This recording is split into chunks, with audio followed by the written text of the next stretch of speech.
So welcome to the fourth and final game of the evening. Up this time is a game called Crew 167, The Grand Block Odyssey. So breaking down the title here, Crew 167 is actually the name, or I guess more appropriate, the designation of your character, who is, quite literally a nameless drone on a space ark, basically. Um, and the Grand Block Odyssey, well, that's a bit more interesting and uninteresting. So the Grand Block Odyssey refers to the gameplay mechanic, the principal gameplay mechanic of the game, and that is block pushing, or sliding Sokoban, if you will. It's not just you move the blocks, but the blocks act as if they are on ice, even though there's no ice to be found usually. And the way it gets around that is these block pushing puzzles are actually hallucinations of Crew 167. Um, and he feels compelled to complete these block puzzles so that he can progress to various areas. It's a bit. I'm supposing this is a bit of a commentary on OCD in that particular moment. The bigger commentary here is about mental illness, but that's more about like depression and anxiety. You know, Oddly enough, the hallucinations there's a bit more going on there than just he's been cooped up in a fucking space ark for about 100 years or so. It turns out he's got a malfunctioning implant that's the root cause of his, delusions. And how do I put this? I'm like, it's uninteresting because, well, it's a sliding block puzzle game. Like, this is a game I can respect because, okay, you're taking a very simple gameplay mechanic and you've decided to build this very dense, very heavy, very, melancholy. Like, there's a lot going on here for a block pushing game. Not just in terms of the narrative, but the production values. Like usually when this kind of game comes across our desk, you'd expect it to be like 8 bits, maybe aping Game Boy, or the original Sokoban or Chips Challenge or something like that. No, the production values here, I would say budget PlayStation 2 level. Like, I'll be honest, the actual graphics aren't good in a pure technical sense, but this is coming from a small indie team, I'm presuming, potentially like one person, and everything here is a 3D asset. So it not looking the best is acceptable. And yeah, okay, kind of been dancing around the subject, but this game is basically frosted mini wheats. Like, and what do I mean by that? Well, this game is putting a lot of sugar on a very simple gameplay mechanic, and it's not just the narrative stuff. The game does mix it up. Like, it'll be introducing new block types. Like, the next block type introduced is blocks you can only move like 2 times or 4 times, and and other puzzle types like you have to push the block in a certain sequence of events, that kind of thing. So, you will get variants on it, but at the end of the day, this is still a block pushing game. It's very meaty. It's got 75 puzzles in it currently. I don't know if they like from what I've seen, like they may be adding more to the game, but once again, it's all sliding block puzzles. Um, and yeah, like that's it. That's the game. You know, it it does. Going back to the frosted mini wheats, it doesn't matter how much frosting and sugar you add to the mix. They're still fucking mini wheats. They're still it's still fiber that's good for your diet, but the sugar isn't masking the blandness. I'm like, if that makes any sense. Mm-hmm. Like, Mm-hmm. am I like good? I mean, I disagree about frosted mini wheats, but I get your point. Yeah, that's good. Like I said, some of this is subjective. Like, I think I played maybe about 2 hours of the game, and I just got so bored because now this is a fucking mini game. This is just a mini game type at this point. Like, Zelda. This is a puzzle in a temple, and it's been like that since maybe the 16-bit era. I know I've played this kind of. I've done this kind of puzzle in Zelda games, both like the 2D and the 3D. Mm-hmm. And I have. It's also like the centerpiece type of puzzle in the It'll Do series, but even It'll Do had more going on in terms of core mechanics than this. Like the variety is mostly in the blocks themselves. You're still shoving them, they're still sliding, and what have you. Like, now granted, it's also nice that they've integrated the gameplay mechanics with the story. Like, it's giving you a reason why you're pushing blocks, because you're mentally forcing yourself to do that, even though they're not there. And like you can, like on the Steam page, shows some of the tricks, like how they can do multiple rooms at once in one room. Like your mind keeps switching things up. So yeah, I have a bit of a complicated relationship with this game. I like the ambition it shows here. It's not just another simple game with a simple gameplay mechanic. It's striving to be something more than it is.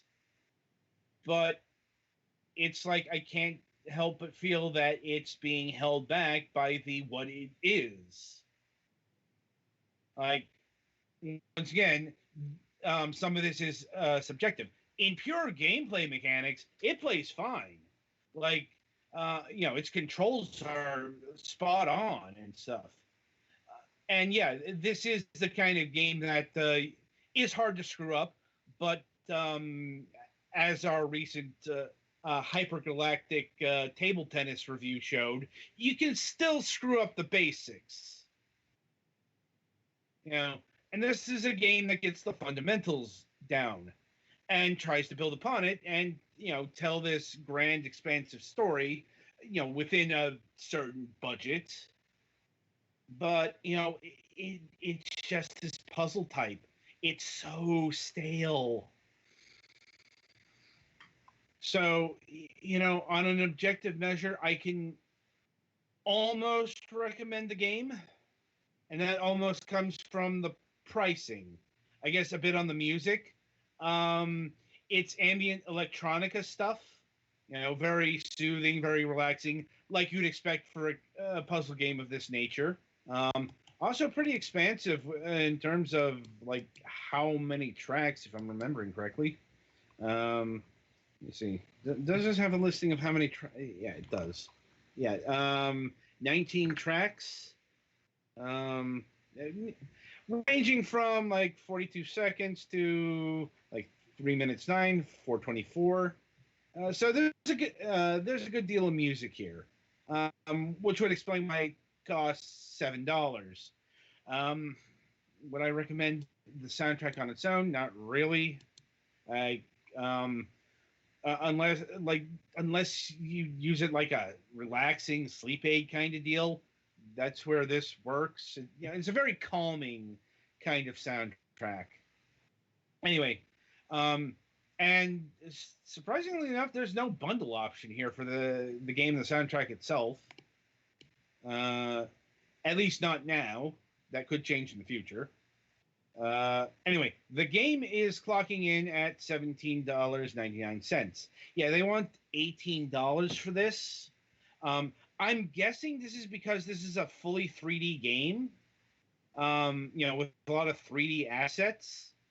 Uh, I don't know how long this game took to make, but it wouldn't surprise me that you might think it would take 6 months or so. And if it were in a simpler art style, I'd say yes. But fully 3D affairs, that's just an order of magnitude more time. Um, Still, I don't. I really couldn't recommend this game at $18. Like, consider this a mileage may vary thing. Once again, it's a very solid game with, um, it's like the most ambitious, simple puzzle type game I've encountered, at least in a good long while.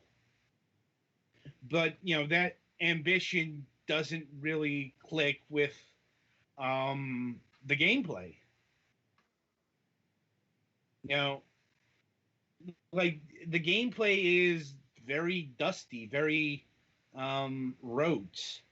You're not playing Tetris here or Bejeweled. Um, at least in my opinion.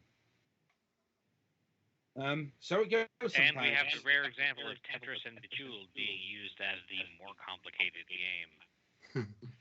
Yeah, sort of. Like this game gets more complicated with its gimmickry.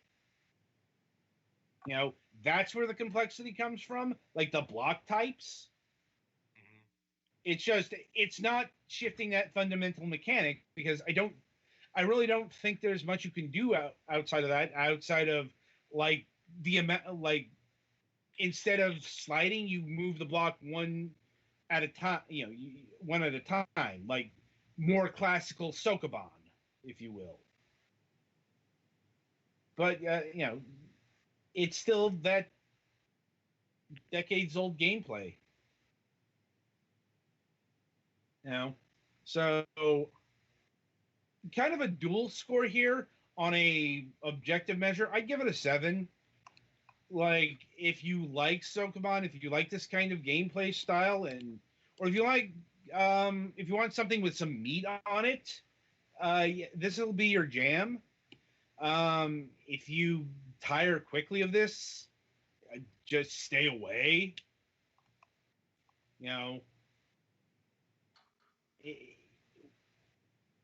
It's not even going to be good for your intestinal tract. Anyway, so that'll about do it for not only this review, but the Fragments of Silicon review session.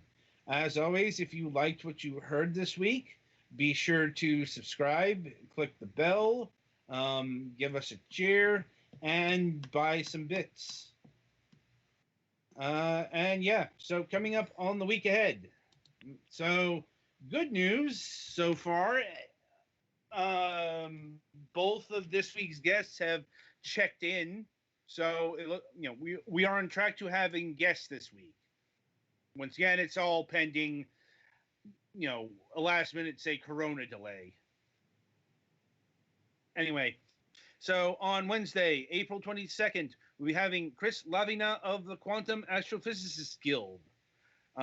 So, okay, we've had Chris on the show before, but he was repping a different company previously. And we've also had the Quantum Astrophysicists Guild on the program, but it was a different person last time. So bit of a change up.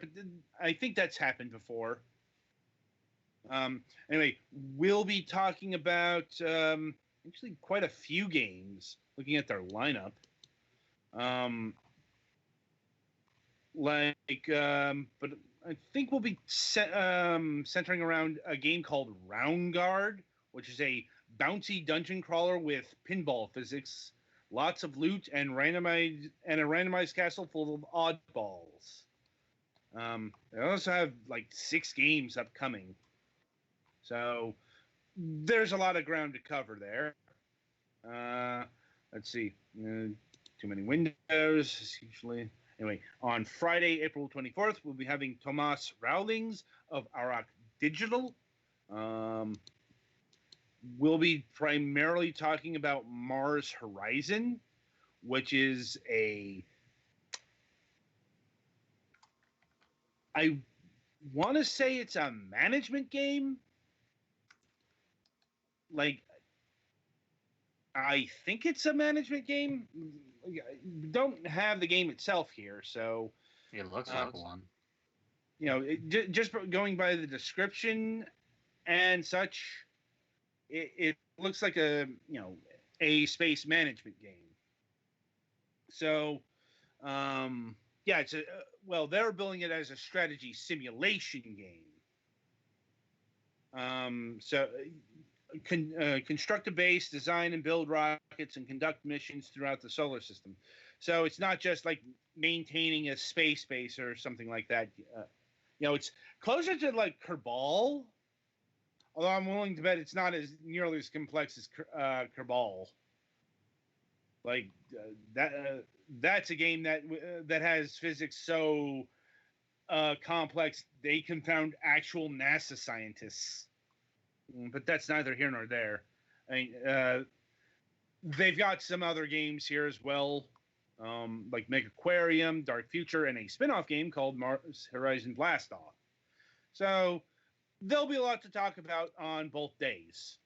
So until Wednesday, I shall wish you good gaming.